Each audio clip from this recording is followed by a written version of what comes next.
Quando fomos a campo entrevistar os presidentes das 68 instituições que compõem o Fórum de Desenvolvimento da Alerj para o projeto Agenda de Futuro, segunda edição, identificamos que alguns setores da economia foram elencados pela maioria dos entrevistados como primordiais para o desenvolvimento econômico do Estado do Rio nos próximos anos.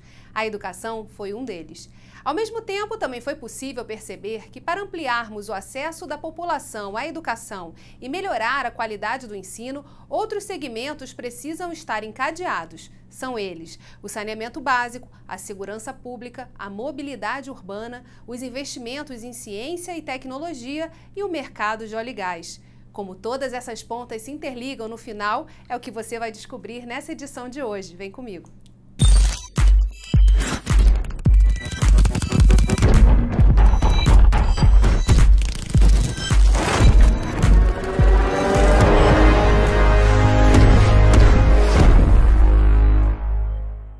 O capítulo da Agenda de Futuro de hoje traz como entrevistado o presidente da Federação do Comércio do Estado do Rio de Janeiro, FEComércio RJ, Antônio Queiroz. Olá, doutor Antônio, seja muito bem-vindo. Muito obrigado, Geisa, pela oportunidade de estar aqui podendo conversar com você e com um público tão selecionado e qualificado como é o que nos assiste. Para mim uma oportunidade única, estou sempre à disposição. Qual deve ser a agenda prioritária para estar no radar dos deputados nos próximos 4 anos? Olha, nós temos alguns pontos, mas, sem sombra de dúvida, o mais importante é nós criarmos oportunidades de capacitação para a mão de obra que aí está.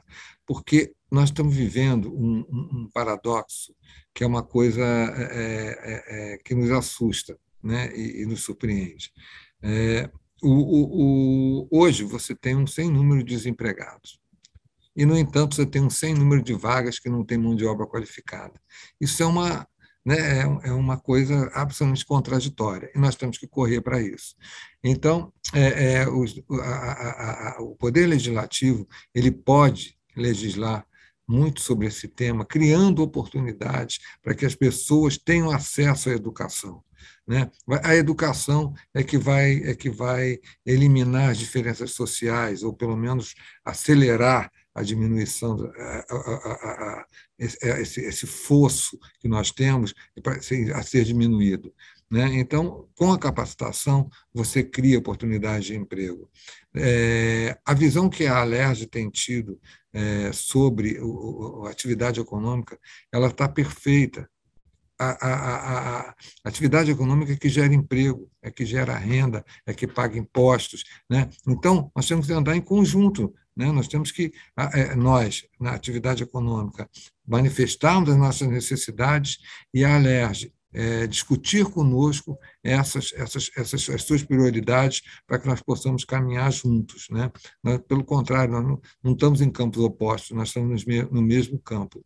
E isso, eu gostaria aqui de fazer um agradecimento ao presidente André Siciliano pela condução que ele fez dos trabalhos, e, lógico, a todos os demais parlamentares, a condução que foi feita, principalmente nesse período. Mostrou, eu acho que nós, empresários, temos que fazer esse reconhecimento sempre que tivermos uma oportunidade. Mostrou uma maturidade impressionante, e que eu te diria que, em termos de Brasil, com certeza foi o Estado que melhor se posicionou em relação ao combate à pandemia.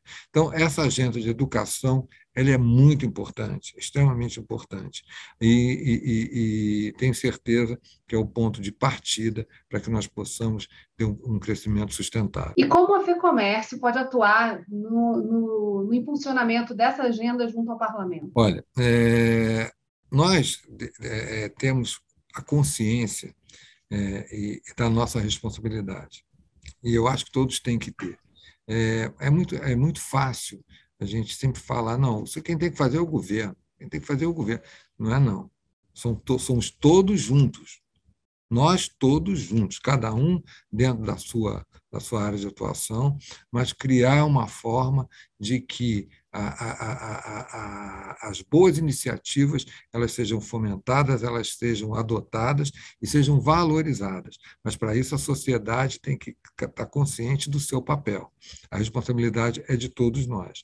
O SESC, na parte da assistência social, saúde, lazer, educação, tem um papel importantíssimo junto à população, né? Nós estamos agora mesmo, Geisa, adquirindo 10 mamógrafos, e depois vamos adquirir mais 5 para colocar nas nossas unidades fixas para que possamos atender a população, né? Então, com isso, nós vamos desafogar um pouquinho o SUS. Eu sei que é um grãozinho no oceano, é um grãozinho de areia, né? Mas é um passo, né? Para desafogar o SUS. Esse trabalho que nós fazemos, todo ele reflete de uma forma direta, né, nas atividades do poder público, porque nós puxamos para nós algumas iniciativas que desafogam um pouco o poder público. E o SENAC na capacitação e na educação.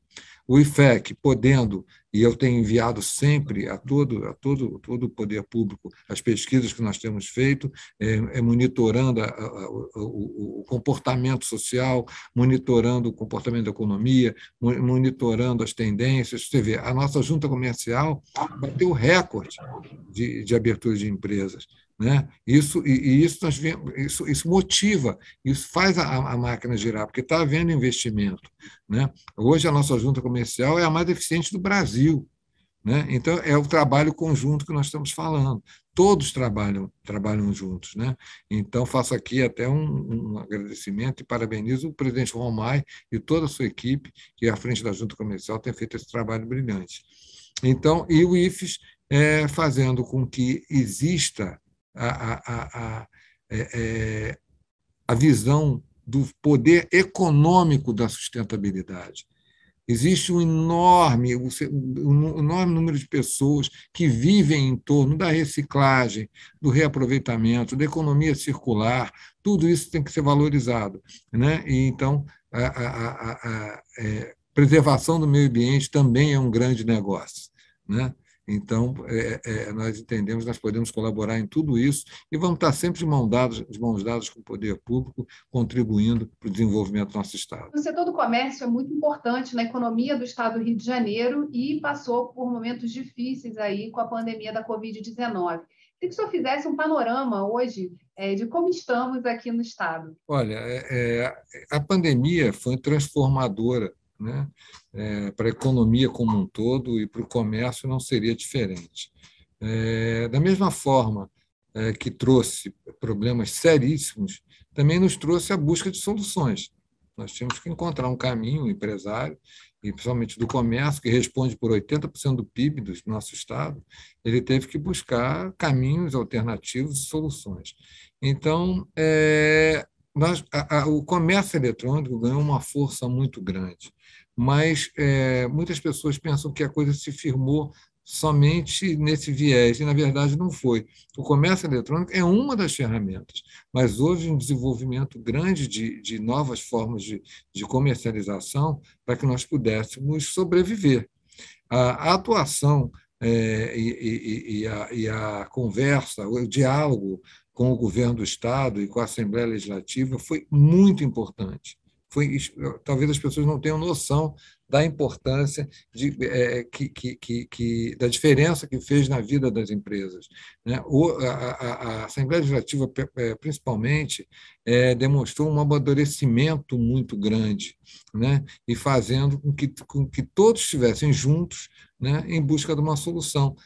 Então, todas as soluções eram discutidas, né? Eram negociadas, né?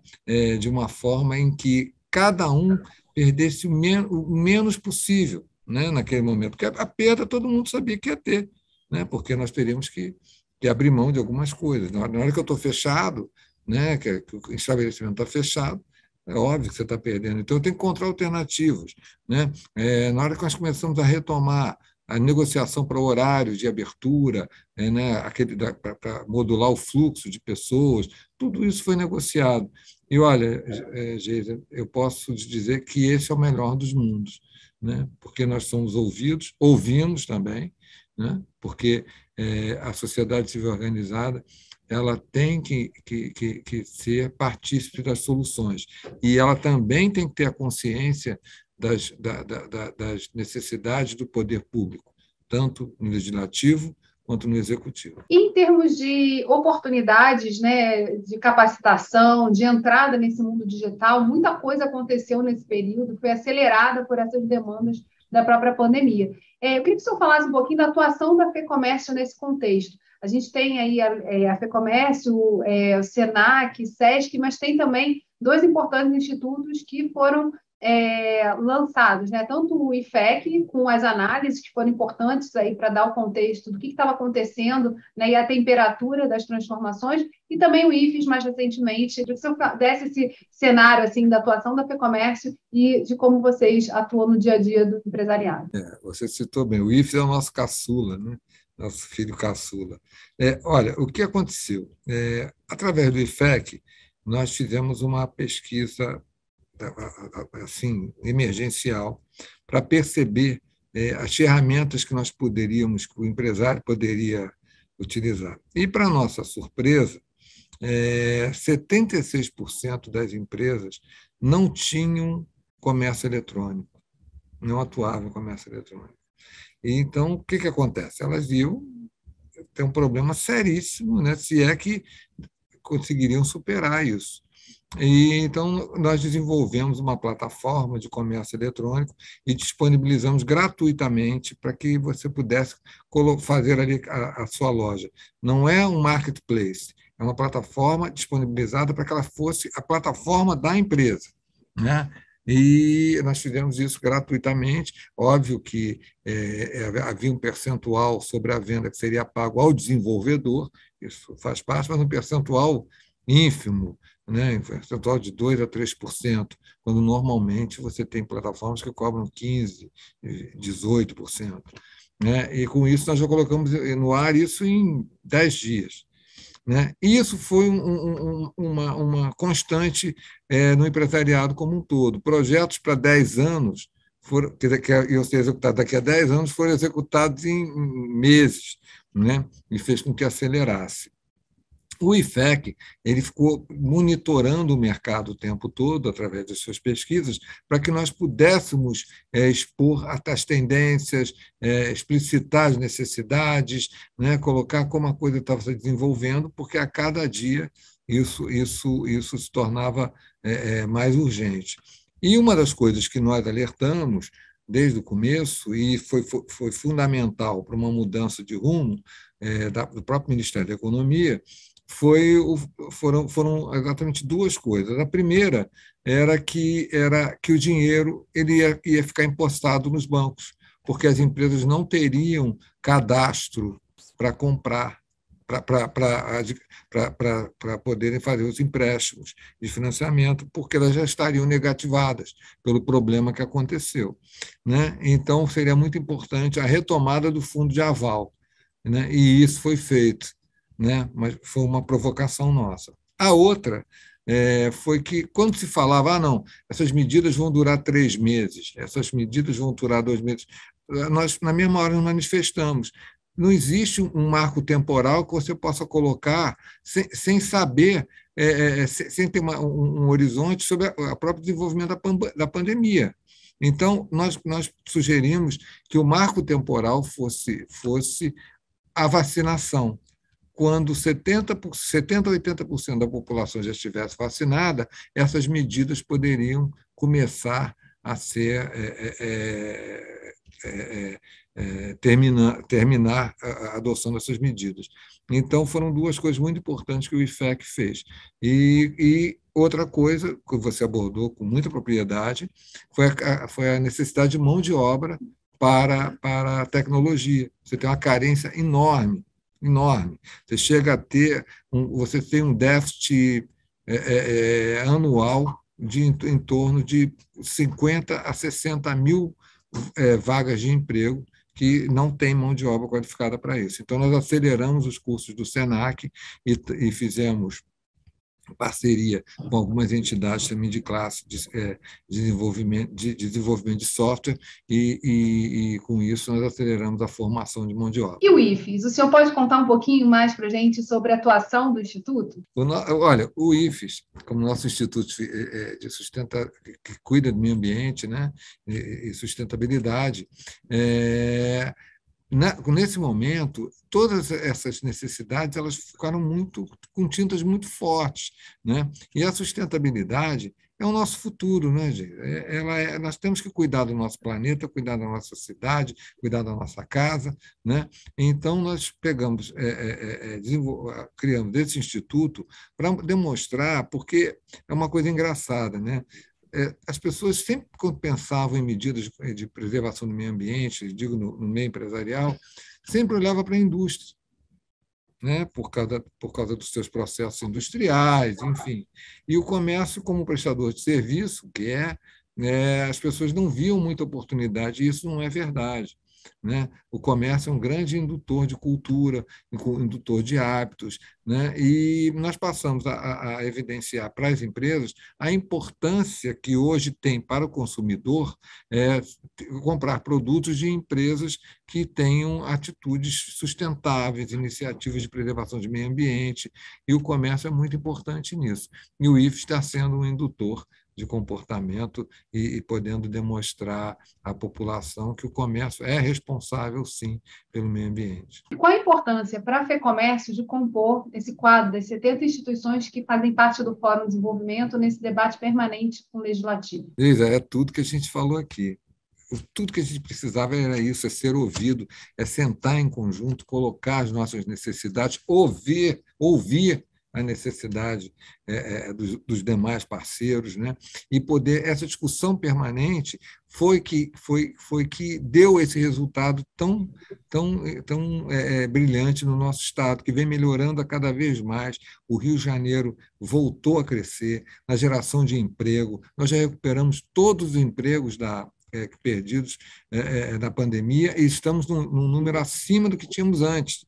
Você tem atividades econômicas que já estão com números superiores ao que tínhamos antes. Além do que foram criados N outros empregos, N outras atividades que não existiam antes, né? ou se potencializaram agora. Você pega logística, por exemplo. Logística hoje ela é a alavanca de desenvolvimento de todos os negócios. Se você não tiver um sistema logístico bom hoje, pelos hábitos que a população adquiriu, você não vai adiante. E olha quanta gente foi inserida no mercado de trabalho através das novas atividades. E isso tudo foi conseguido através de uma discussão, de uma parceria, né, produtiva, na discussão produtiva, junto com todos os poderes. E o Fórum de Desenvolvimento da Alerj, eu te diria que hoje, para o desenvolvimento, é o principal foco de discussão, é o principal foco de encontro de soluções e de caminhos produtivos para o nosso Estado.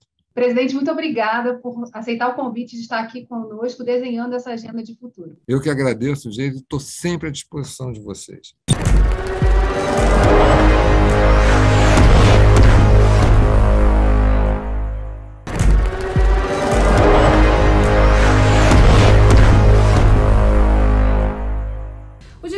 Do Cefet-RJ, Maurício Mota, destaca a importância dos avanços tecnológicos na educação e a necessidade de investimentos em setores como saúde, segurança e saneamento básico como prioridades para os próximos anos.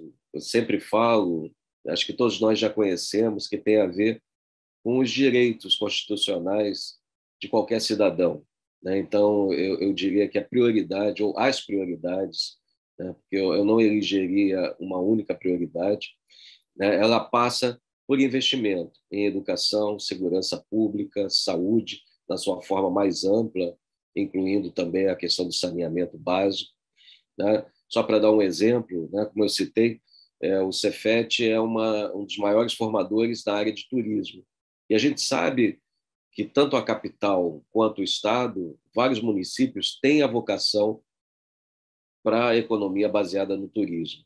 Mas como é que você pode promover e desenvolver o turismo face, por exemplo, à violência urbana ou na falta de capacitação desses profissionais? né? Então, a gente vê que quando a gente fala elege uma prioridade, são várias, é uma cadeia, né? Que uma coisa interfere na outra. Pensando no turismo, do desenvolvimento industrial, passa por educação, passa por segurança pública, passa por saúde, né? Falando um pouco, o que eu trago aqui é um pouco da minha vivência como cidadão da capital, mas também a percepção como dirigente de uma instituição que tem unidades também no interior, né? Mas, por exemplo, a questão da mobilidade urbana nos grandes centros, isso é essencial, né? Não dá mais para a gente permitir que um trabalhador leve de duas para ir e 2 para voltar, ou 4 horas em transporte para atingir o seu trabalho, né? Isso, em qualquer parte do mundo, isso não é razoável, né? Então, passa pela mobilidade, por investimento em ciência e tecnologia, né? Se eu puder aqui elencar, né? A questão da criação de ambientes de inovação, Geisa, né? Recentemente, nós atuamos, né, em contato com o relator da lei, né, a 9809, né? Estivemos com o relator apresentando sugestões, né? E a lei agora promulgada, eu acho que é um instrumento importante para que a gente possa alavancar o desenvolvimento da nossa região, do nosso estado, né? E também, já há alguns anos na administração pública, eu diria, não é fácil, mas a definição dos arranjos produtivos em cada região, tá? A própria pandemia mostrou, por exemplo, a necessidade, no Rio de Janeiro, por exemplo, de um polo de saúde. Quantos insumos, né, nós não conseguíamos comprar porque dependíamos de um único país, né? A questão do Polo do Mar, né, que já foi várias vezes aventado, né, na região da Costa Verde, falando de Itaguaí, Angra dos Reis, quer dizer, a questão da nossa capital, né, o investimento em cultura, em lazer, né, entendendo que isso também promove renda, né, para a população. Então, eu vejo que é um grande leque, né, que a gente pudesse falar de prioridades, mas se é tudo, então passa a não ser prioridade. Mas a gente tem algumas coisas que devem ser focadas para que a gente possa desenvolver o estado do Rio de Janeiro.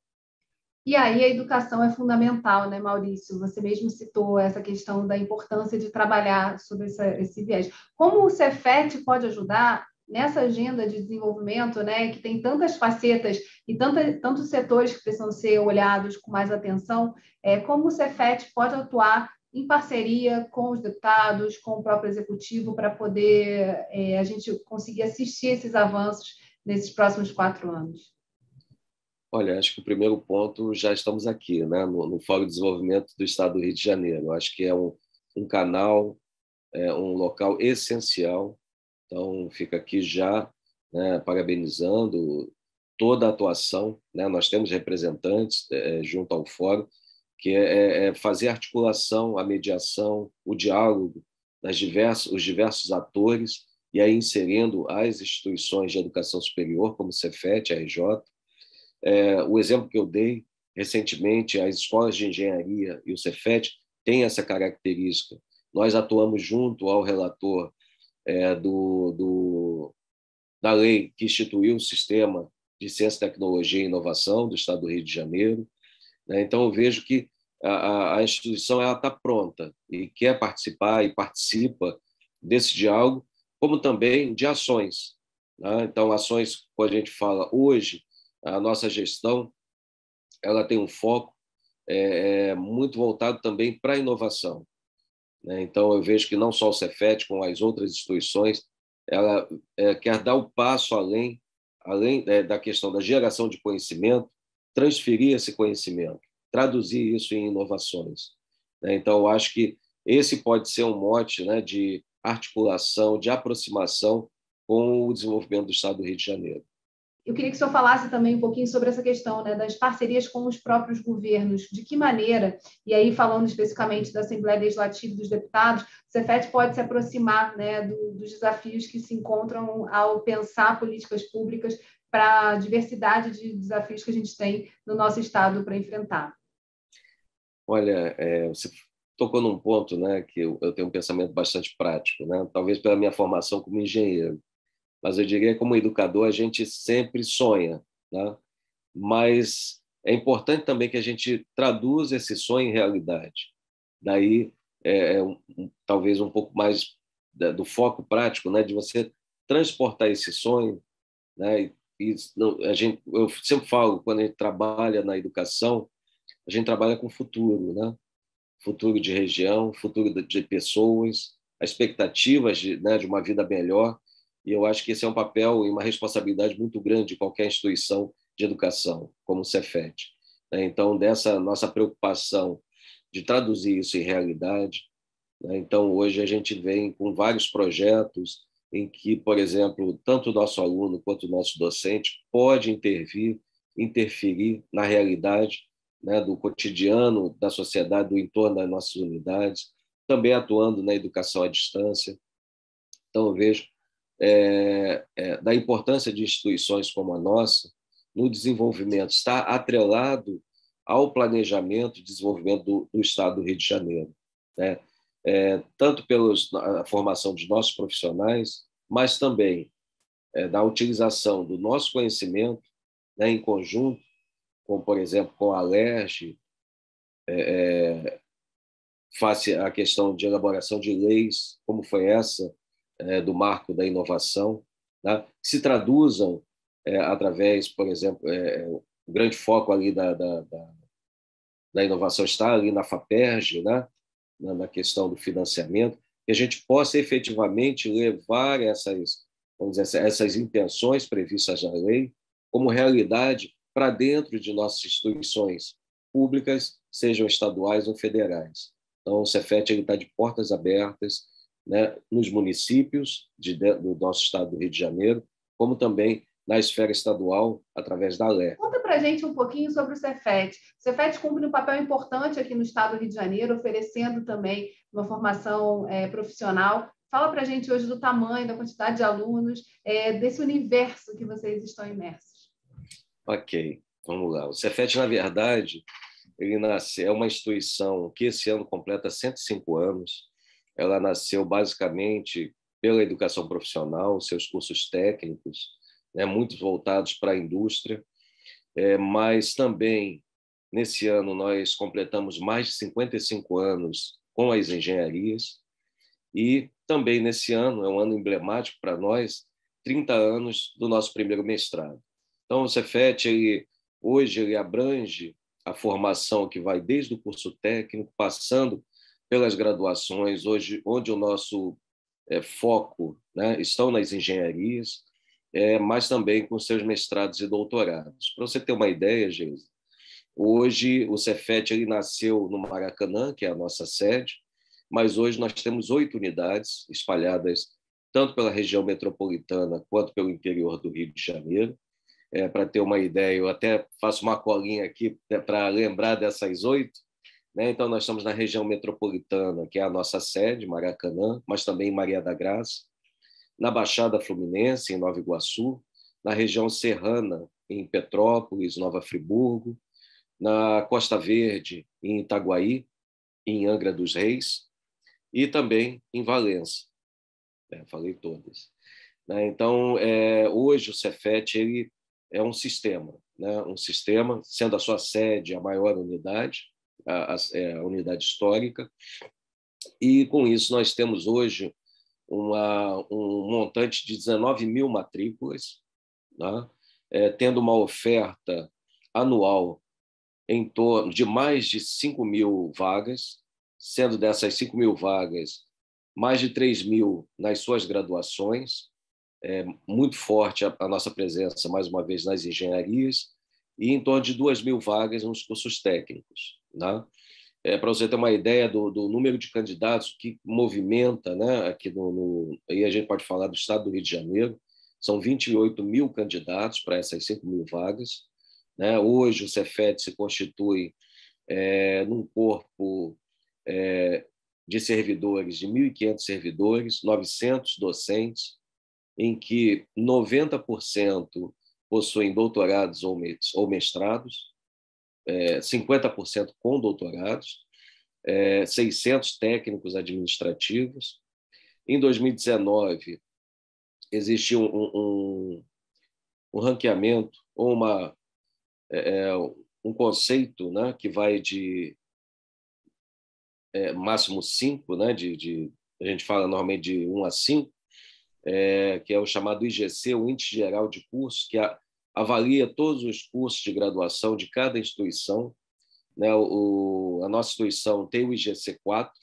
O que significa isso? Na Rede Federal de Educação Profissional, no ano de 2019, colocou o Cefet como a melhor instituição da rede federal, né?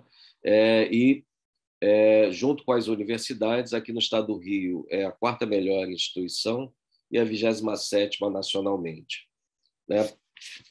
Da oferta dos nossos cursos, né? Vou fazer uma síntese, são 83 cursos ofertados, desses 83, 48 de educação superior, 33 graduações, 4 doutorados, 8 mestrados, 35 cursos técnicos. Para você ter uma ideia das engenharias, são 19 cursos de engenharia.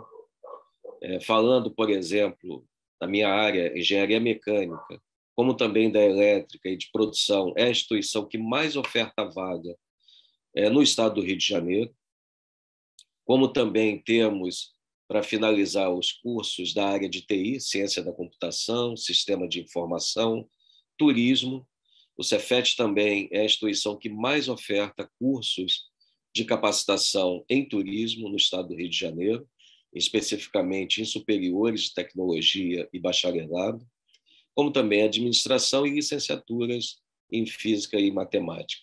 Então, esse é um pouco do que significa o Cefet, além de toda a sua produção, né? Geração de conhecimento, né? Além da formação de profissionais, mas também é missão nossa, ainda mais agora com essas 8 unidades, promover o desenvolvimento de cada região em que se encontra inserida a nossa unidade. Os anos de pandemia da Covid-19 trouxeram muitos desafios para a educação de uma maneira geral. Quais foram os principais aprendizados e perspectivas que se abriram e hoje? Quais são os desafios também que o Cefet observa como necessários e importantes de serem superados? A questão da pandemia, a gente ainda fica em dúvida se a gente já pode chamar de pós-pandemia, né? Uma vez que a vida das nossas cidades começa a voltar à normalidade, mas ainda temos as questões de contaminação, né? Ainda bem que a questão do agravamento minimizou muito por conta das vacinas, né? Mas isso foi um duro golpe em todas as instituições públicas, né? E falando aqui, eu falo como representante de uma instituição pública federal, né? Que é o Cefet. Isso foi um duro golpe, até porque nenhum de nós imaginávamos a extensão dessa pandemia, tá? Apesar disso, a instituição ela apresentou soluções, né? Teve o primeiro momento em que todos nós permanecemos fechados, pelo menos 6 meses na sua adaptação, mas já no segundo semestre de 2020 e todo o ano de 2021, ela atuou de forma remota, encontrando soluções, talvez não as ideais, mas as possíveis para que a instituição não fechasse as suas portas e continuássemos na formação dos nossos alunos, nos trabalhos, né, nas atividades do Cefet-RJ. O que a gente pode trazer de reflexos dessa pandemia, por exemplo, foi a aceleração do uso das TIC, né, das tecnologias de informação e comunicação. Isso assim, quebrou várias barreiras, né, que muitos de nós tínhamos, por exemplo, da questão da EAD, do próprio trabalho remoto, das relações de trabalho, né? Então, a pandemia acelerou e mostrou novas possibilidades, né, de atuação da nossa instituição. Como também, face à pandemia, nós encontramos que não é só da pandemia, mas já era uma percepção nossa de uma nova geração, por exemplo, de alunos que já nasce inserida na internet, né? Eu estou falando que eu fui ex-aluno do Cefet e hoje o que eu encontro no Cefet era muito diferente, né, de décadas atrás. E a própria postura desse aluno, né? Então, esse é um desafio de todas as instituições, de mostrar para esse aluno, por exemplo, que apesar de você ter um buscador que te traz informações, uma formação profissional vai além disso, né? E você precisa se aprofundar, você precisa ver os detalhes, mas como seduzir, como motivar o aluno que não seja aquela forma clássica de formação. Só para a gente finalizar, qual a importância de ter o assento aqui no Fórum de Desenvolvimento, né, e participar ativamente desse debate, dessa discussão? Recentemente, a gente teve várias atividades em que o Cefet estava presente, né, mobilizado, trazendo aí todo o seu conhecimento e aportando principalmente as expectativas também do setor educacional a respeito do desenvolvimento. Então, por que é importante participar do fórum, né, e ter esse espaço permanente de discussões? Eu acho que o primeiro ponto tem a ver com o Estado democrático, né, Geisa? Uma instituição como o Cefet poder participar, dialogar com a esfera estadual, com os seus parlamentares, é essencial, né? Nós representamos, né, parte, como eu falei, dessas expectativas de uma população que está inserida, sejam os nossos servidores, como principalmente os nossos alunos, de um Estado melhor, uma sociedade melhor. E a gente levar a nossa visão nesse diálogo junto aos parlamentares, eu vejo que ele consolida o Estado democrático, né, como essa articulação ela otimiza, né, com as vivências, as experiências, as dificuldades e desafios de cada um desses atores, entender os limites de cada uma dessas esferas, é importante para que a gente possa construir um planejamento efetivo para o nosso Estado.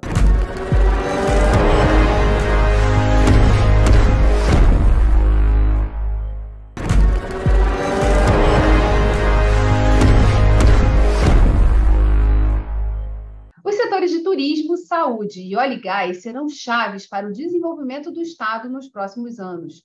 Em entrevista ao Agenda de Futuro de hoje, o reitor da UERJ, Mário Carneiro, fala sobre o papel da universidade na construção dessa agenda. Queria, em primeiro lugar, agradecer a oportunidade de estar aqui conversando com vocês por esses temas tão importantes e, na medida do possível, eu vou tentar responder as suas perguntas aí da melhor maneira possível. O senhor pode contar um pouquinho para a gente sobre as recentes mudanças da Universidade do Estado do Rio de Janeiro, a UERJ?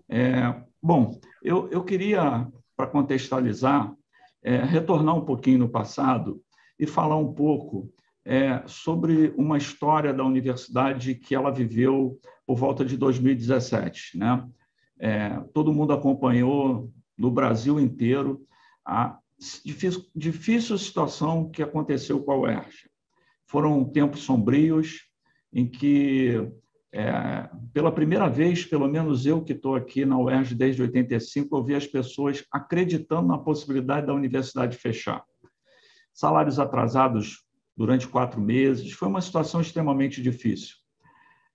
Quando essa gestão assumiu, e quem assumiu foi o professor Ricardo Lodge, e eu estava na chapa dele como vice-reitor, com 45 dias de gestão veio a pandemia.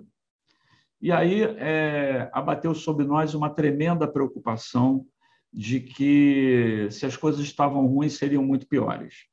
Mas, assim, de uma forma muito inesperada, a partir daí as coisas começaram a melhorar, né?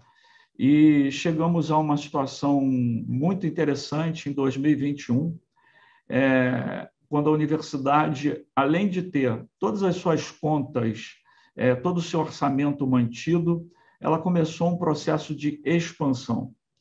Na realidade, isso já aconteceu no início de 20, e aí eu até falo publicamente, agradeço a ajuda do presidente André Ciliano, que deu os recursos para a universidade comprar o novo colégio da aplicação da UERJ. E esse crescimento da universidade não parou por aí, né? Nós adquirimos um antigo campus da Faculdade Nuno Lisboa, em Vaz Lobo. Esse campus está em obra e acontecerá uma expansão da UERJ ali. A seguir, chegamos em Cabo Frio, onde estamos em processo de aquisição, numa negociação com a proprietária de uma universidade lá em Cabo Frio, a Ferlagos, para a instalação de um campus, em que teremos medicina, ciências ambientais, geologia, e já temos do lado desse campus um hospital universitário funcionando. E não parou por aí. Recentemente, nós fizemos o depósito da aquisição da nova sede da UESO, que foi agregada à universidade, e essa foi uma grande conquista. Embora a UESO seja um centro universitário, uma universidade muito menor, né, um centro universitário muito menor que a UERJ, não foi só benefício da UESO ter vindo para a UERJ. A UERJ também ganhou muito com a vinda da UESO, né? Nós passamos a ter cursos que não tínhamos. E agora, com a nova sede, a UESO vai ter a possibilidade de crescer também nesse novo campus, o campus UESO da Zona Oeste. A UERJ vai crescer e a UESO também. E estamos ainda em processo de aquisição de uma nova sede para a nossa faculdade de Caxias, que também será uma instituição privada que fechou, e com mais projetos de expansão da universidade. Então, a situação hoje é completamente diferente do que ocorreu algum tempo atrás. Então, a pandemia, na verdade, apesar das questões que tiveram que ser resolvidas internamente, ela também foi um momento de expansão da universidade. Sim, inesperadamente acabou sendo, né? E a pandemia também levou a uma situação que nos permitiu fazer algumas conquistas para os estudantes. Durante a pandemia, a universidade adquiriu 8.000 tablets e chips de dados para distribuir para os alunos cotistas. E, segundo depoimentos deles, isso foi fundamental para que eles continuassem na universidade. Além disso, uma política de inclusão com bolsas de auxílio alimentação, auxílio material didático, auxílio transporte e com outras bolsas que talvez consigamos anunciar em breve. Então, o programa de manutenção da UERJ, de inclusão, ele está funcionando e é um programa muito melhor hoje em dia. Em termos de desenvolvimento do Estado do Rio de Janeiro, quais são os temas que não podem estar de fora da agenda de desenvolvimento e do parlamento, do debate do parlamento? Bom, eu acredito que seja muito bom se pensar no desenvolvimento não só com foco na cidade do Rio de Janeiro, né? O Estado é muito grande. O Estado tem algumas vocações, né? A área do petróleo é uma delas. O investimento nessa área é premente. O Rio produz muito petróleo e gás. Eu não sou uma pessoa da área, mas eu acredito que seria importante a gente investir fortemente nisso para que ações como o processamento desse petróleo pudessem ser no Estado e criar polos, né, na área de petróleo. Além disso, tem outras vocações, como o turismo, a parte agrícola. Eu acho que tudo isso tem que ser avaliado e, principalmente, o investimento nessas vocações e algumas áreas que podem ser muito implementadas. E aí a gente tem a área de saúde. A área de saúde, a área de produção de medicamentos, a gente precisa investir nisso no Brasil e no Rio de Janeiro. O Rio de Janeiro tem uma situação muito peculiar em relação a outros estados, porque ele tem um parque de universidades públicas aqui muito grande, né? A gente tem uma grande concentração de universidades federais e temos as estaduais, como a UERJ e a UENF. Então, existe uma possibilidade muito grande de investimento em pesquisas que podem ajudar a se fazer esse desenvolvimento. A UERJ tem diversas áreas, especialistas em diversas áreas que podem contribuir muito nisso, não tenho a menor dúvida. E como a UERJ gostaria de participar desse desenho dessa agenda de futuro? Bom, uma das questões que eu acho que a UERJ pode ajudar muito é, naturalmente, trazer seus especialistas para esse desenho, né? E também a possibilidade da UERJ se expandir mais ainda pelo Estado E eu tive até conversando com o secretário, e eu fiz uma proposta dele, que isso aí só vai poder ser avaliado ano que vem, após as eleições, de uma situação diferente, pioneira, que seria nós criarmos, em algum lugar aí no interior do estado, um campus em que estivesse presente nesse campo o ERJ, o ENF e FATEC, porque a questão do ensino técnico, embora a FATEC também tenha ensino universitário, mas a questão do ensino técnico é primordial para que as indústrias possam se desenvolver. A gente precisa qualificar a população dos municípios para que a gente possa ter, não só a nível superior, como nível técnico. Então, eu acho que essa conjunção de forças pode ser muito interessante. E qual a importância para o ERJ de compor o corpo de instituições que fazem parte do fórum? Hoje são 70 instituições, e o ERJ está lá desde o iniciozinho do fórum, há 19 anos. Olha, eu acho que isso é fundamental, né? A universidade é um núcleo de saber no estado do Rio de Janeiro, né? E, além de ser fundamental, ela está lá para poder participar das decisões, mas também ter a oportunidade de conviver com esses outros setores que fazem parte do foco, né? Do processo, porque, na realidade, acaba sendo uma troca, né? A UERJ ajuda, mas as outras instituições estão formulando opiniões e a gente também aprende, a universidade aprende participando e contribui. É importante o papel da universidade de estar presente no atendimento às necessidades da população, qualificando a população. Em outro ponto também que eu acho que a universidade pode ajudar muito é na qualificação do servidor público. A gente tem essa condição. A gente pode, isso é importante para o desenvolvimento, que o serviço público esteja cada vez mais qualificado. E o papel da universidade nesse ponto também é muito importante. Reitor, muito obrigada por abrir aqui para a gente um espaço na sua agenda para trazer contribuições para a Agenda de Futuro. Eu que agradeço e estarei sempre à disposição quando vocês precisarem.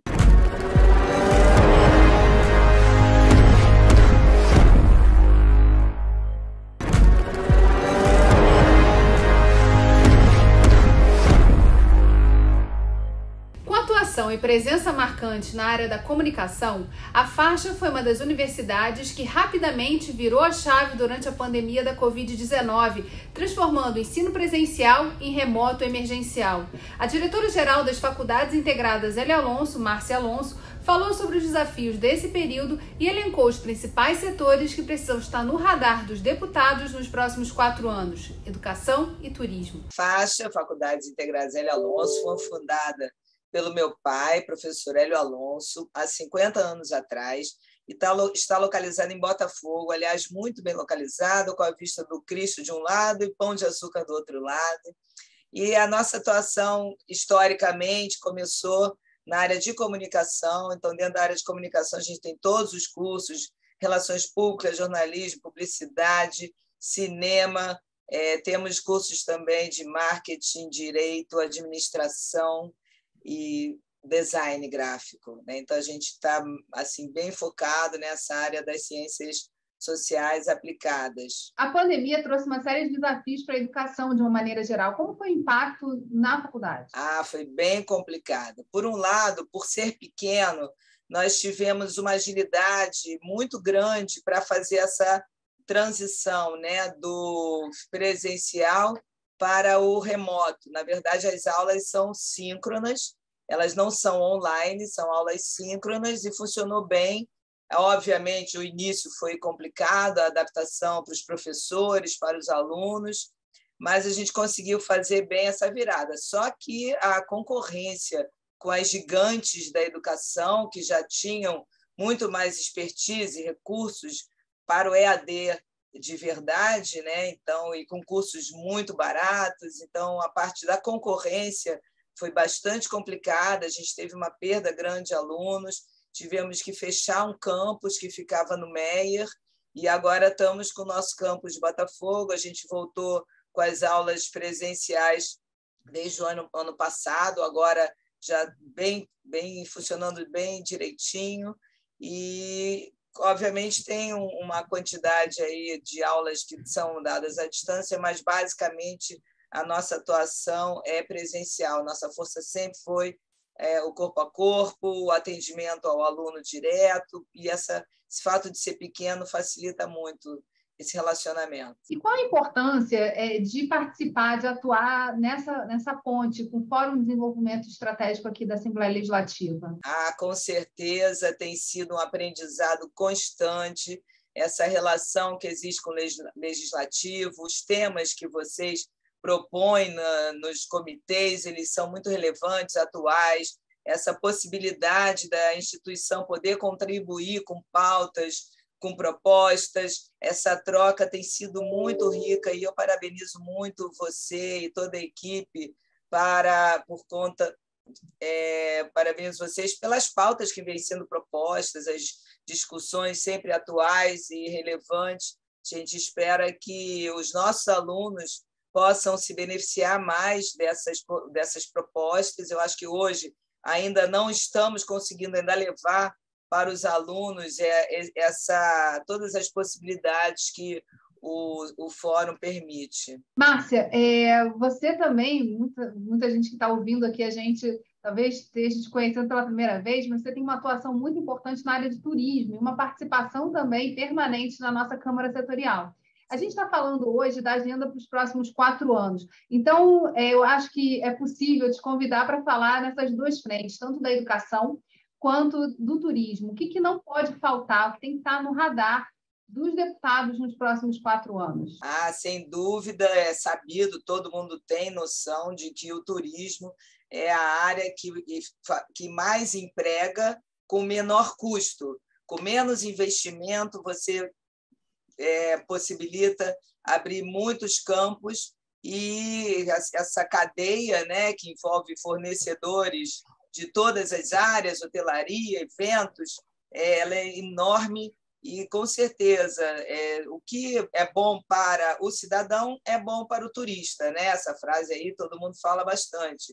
Então, obviamente, o tema da segurança é fundamental, trabalhar bem a imagem do Rio de Janeiro, porque o que chega lá, que a gente está falando do turismo doméstico e turismo internacional, né? Em relação ao turismo doméstico, eu não vejo tantos problemas, porque o brasileiro ele viaja mesmo. O Rio de Janeiro tem sido um destino muito escolhido pelos brasileiros em geral, pelo pessoal, pelos argentinos. A nossa dificuldade sempre foi, e não só no estado do Rio de Janeiro, mas no Brasil, atrair visitantes internacionais. A gente tem um número ridículo de visitantes internacionais. Outros países já tomaram várias providências, reduzindo a burocracia, permitindo o jogo, né? Essa questão do jogo é um tema importante que tem que ser enfrentado sem preconceito.